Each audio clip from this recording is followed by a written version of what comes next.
Every time I see the film, something's different. This is the first time I've seen it, actually, in this form. I've seen bits and pieces before and a couple of rough cuts, but tonight it was just incredibly inspiring to see Jimmy and Jack and the way they play, and to kind of,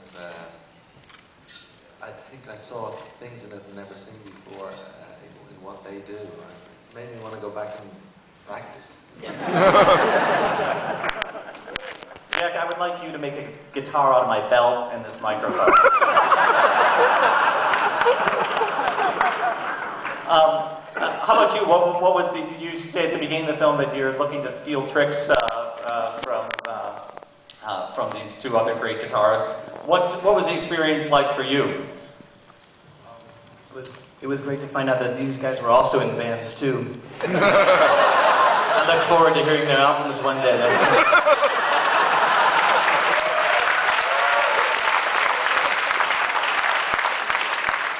Davis, if we can pass a mic down to Davis. I want to put you on the spot here. How do you come up with these three guys?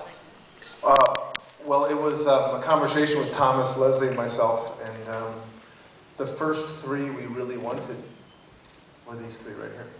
And the first meeting, aren't they wonderful together?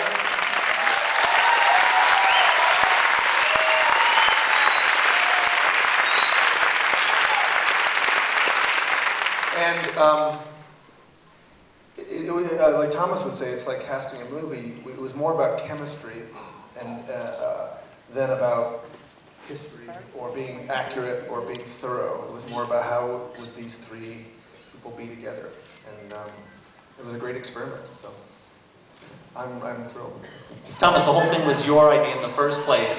How did it go from your idea, seed of an idea, to the screen? This is kind of a surreal moment, to be honest with you, because, you know, as somebody that grew up very poor in the middle of nowhere, to be standing next to these guys is pretty crazy. So, you know, I run a movie studio for a living, so that's what I do, but I play guitar, and I've been passionate about it for a long time, but never really saw anything that I felt like captured the essence. Instead of like car crashes or whatever the story might be, of what is it that makes people pick up an instrument. And so Guitar Hero is the biggest video game. There's all these top 50 lists, and I thought, what is it about this instrument in particular that just all over the world seems to symbolize blues and rock and everything. And I happen to know a fairly good director, so I called Davis. Yes, right. And what's remarkable about it is really going 3 for 3, like making a list and saying like, well, they'll never do it, but this would be the dream list. And I remember when he first called and said, Jimmy Page said yes. It's kind of cool.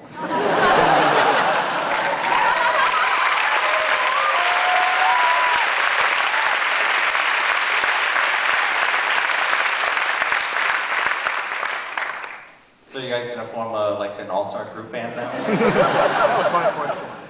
If that happens, someone shoot us, please. What was the process like as Davis was interviewed? Would he like call you up every once in a while and say, I gotta shoot more, I gotta ask you more questions, or how was it from your end?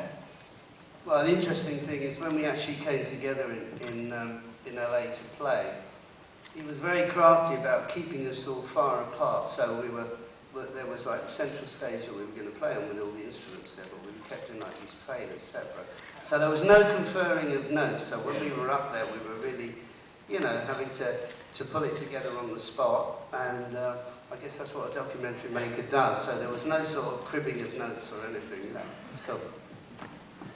Jack, how was this film different from other things you do, music videos or other interviews? You know, what made this different in that respect? Thanks, Hitch.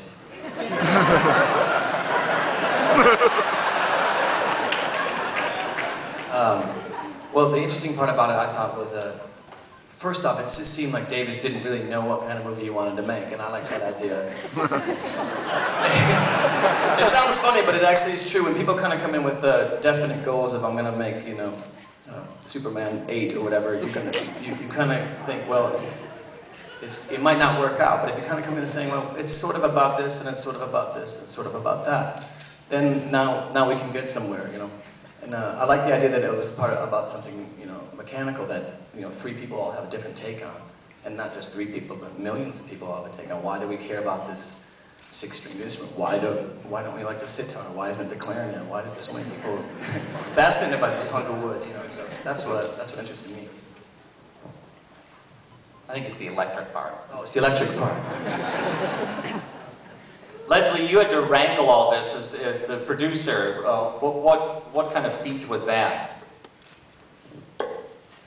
Well, I too was really surprised. Davis took this trip to New York and we were all nervous and pacing and walking around. It was this big meeting with Jimmy's managers and we were all sitting on pins and needles, and once he said yes, then we went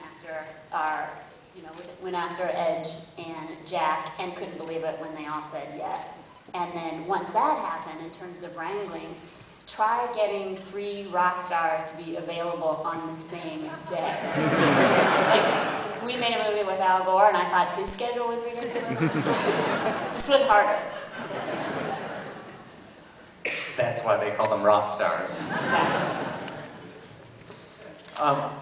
Jimmy, when you're, you know, jamming with 2 other, you know, guitarists who have very different styles, and how do you, like, a creative question here, and maybe for all of you, like, you know, how do you work out, like, what you're going to play versus what they're going to play? And well, this is what I was saying earlier on. There wasn't any sort of sketch of what we were going to do. We just went on there, we had a conversation, and one guy would come up with this number and we'd play along with it.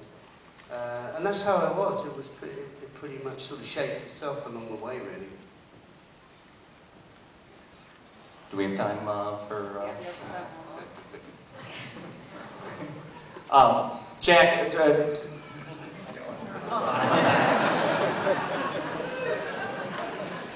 you in the film, you have a lot to say, and you come from a very different end of where they come from. You come from this very, you know... It's called America.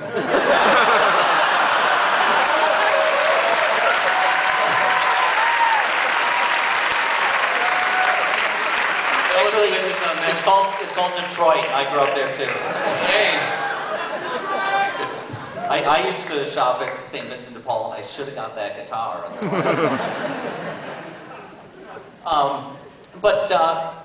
Whereas, I mean, you do kind of talk about, you know, I'm going to steal these guys. I want to steal these guys' tricks, and does that side of it, the high end, like what Edge does, interest you? High end. Well, he's got more pedals than you do.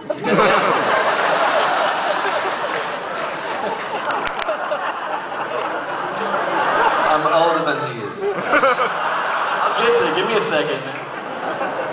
No, but there's a lot of things you can be done creatively with, you know, unlimited, you know, means, unlimited opportunity in front of you. And over the last few years, I've concentrated on a lot of projects that were limited and constricting to try to get more creativity out of limited means, you know, just so I can learn more, you know. And one day when I'm older,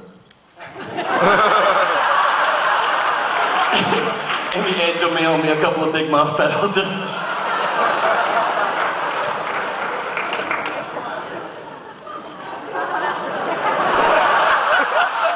I'm going to be serious now for a second.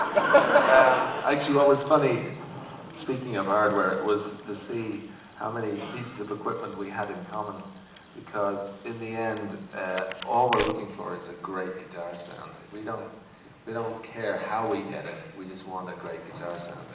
And actually, it turns out there are certain guitars, certain amps, certain boxes that just sound great, and that's what we're all looking for. I'm gonna use this mic. But Jimmy did make the point. He likes the wires. Jimmy said that we shouldn't be talking about this when we were filming, because if we talk about all the stuff we like, then we won't see it very often anymore, because someone else will buy it. That's right. So, for a last question to each of you, if you had to take one guitar to a desert island, what do you take? Jimmy's guitar, so I'm going to take his. Oh, that's funny. I was going to say Jack's guitar with all that custom work. I don't know, I'd take the Explorer.